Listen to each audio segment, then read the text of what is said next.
Yọjú sí mi lọ́la, insha Allah, ní màá bẹ yọjú sí mi o, Ọlọ́run lọ́lọ́jọ́ o. Wọ́n ti sọ̀rọ̀ náà lọ́lọ́jọ́ ti sọ̀rọ̀ tọ́fẹ̀ tọ́nu mẹ́wàá.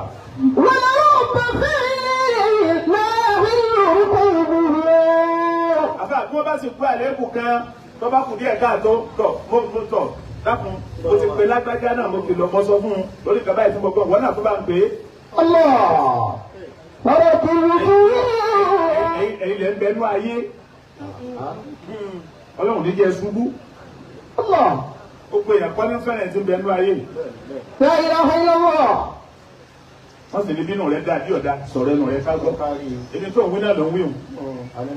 Bàbá ni wọ́n mú ọ lájẹ́. Wọ́n á ṣe má mú ọ lájẹ́. Sọ̀sọ̀ ń tọ́da ni. Ó ní wọ́n mú ọ lálábùrú. Sọ̀sọ̀ ń tọ́da ni. Àbá yìí. Ọwọ́ àyàn lọlé. Wọ́n gbé wọlé dákúnjá lọ ní kí wọ́n bẹ̀. Dákúnjá lọ ní kí wọ́n bẹ̀. Ọwọ́ alẹ́ ni ọlọ́mọ bá sọ̀rẹ́. Ní wọ́n bá bẹ́lẹ̀ àwọn sí wọn lápọ̀ tún lápò sí kújá lè ní kí wọ́n bẹ̀. Àbá bọ́bá ti rí bẹ́ẹ̀ mọ́ wa lọ mọ́ o.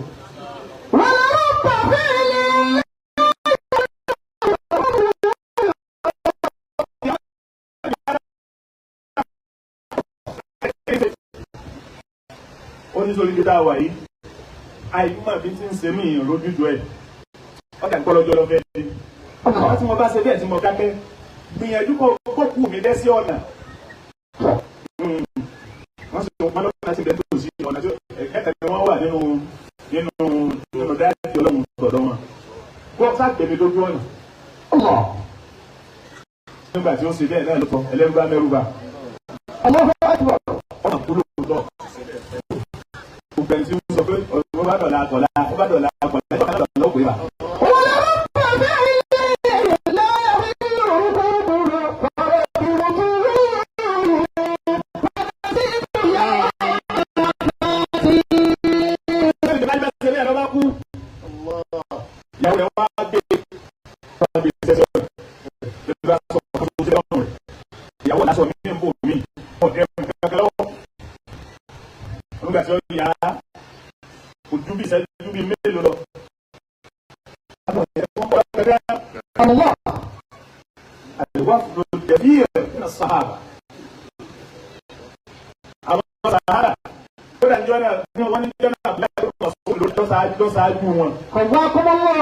Wọ́n ní wọ́n ń bọ̀ wọ́n wá jọ ọlọ́kẹ̀kẹ́ àwọn kan ní bọ̀ yìí.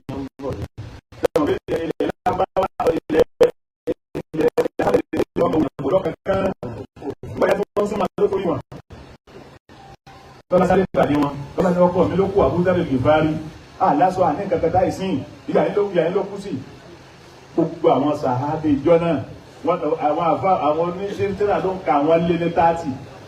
Kálukú wọn ti Musa bá pọ̀ pé aṣọ mi lẹ́yìn sí, aṣọ tèmi lẹ́yìn sí, aṣọ tèmi lẹ́yìn sí. Wọ́n wá wẹ̀ wọ́n kírun sí la ẹni ó kú ẹ̀rí ọlọ́dẹ akúbi aṣọ wá wà àṣọlọ́dẹ akúbi àwọn tí ó kù wá láti rí bá wà ní.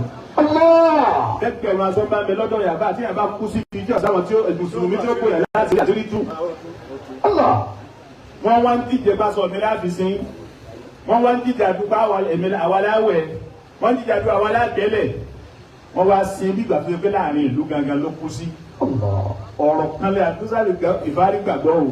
Kódà Ànábì ti sọ bẹ́ẹ̀ sallallahu alaihi wasallam. Àwọn gbọ́ Kùránì ni ààrá ọkọ̀ tí ẹ̀ sọ̀rọ̀ lára wa bẹ̀rẹ̀ tábí Kùránì ti sọ bẹ́ẹ̀. À ń gbá àdísì ni àdísì sọ̀rọ̀ lára wa débi tábí àdísì àkótí gbọ́ ní àdísì pé yọ̀ọ̀sẹ̀ bẹ́ẹ̀ àtẹ̀lé gbogbo ńta àtẹ̀lé àwọn ńta ké. Ọlọ́run wa ní gbogbo àwọn tó bá ti wá dúró tọ́lọ́run bẹ́ẹ̀ tatanazzalu alaihimul malaika. Allah takhafu wa la tahzanu. Gbogbo tí bàbá fi ilẹ̀ pátá. Màláíkà Ọlọ́run ti ní bàbá ọmọ wọlé bàbá ọmọ bọ̀ wá. Gẹ́gẹ́ bí n tí bàbá wa ìmọ̀ ọmọ dá sọ lẹ́ẹ̀kan, wọ́n ti sàárẹ̀ bíi pé ìbọ́yá yìí ló gbé bàbá yìí lọ. Àmọ́ kẹ́kọ̀ọ́ sí wọn ni wọ́n padà bá lọ. Nínú ètò àtọ̀dọ̀ Ọlọ́run. Ọlọ́run wa ni wọ́n máa bọ̀ wá. Wọ́n bá bàbá wọn ti dúpẹ́ fọlọ́run níjọ́ òní ìgbẹ́ ó sì bá yín lé. Tòṣìkì tó bá gbogbo bí tẹ́ ẹ bá wà kẹ́ńtà àti mọ̀ yín sẹ́ ẹ̀ máa sáré bọ̀ wálé yìí. Ọlọ́run wa ni ó ṣe déédéé kó bá yín lé.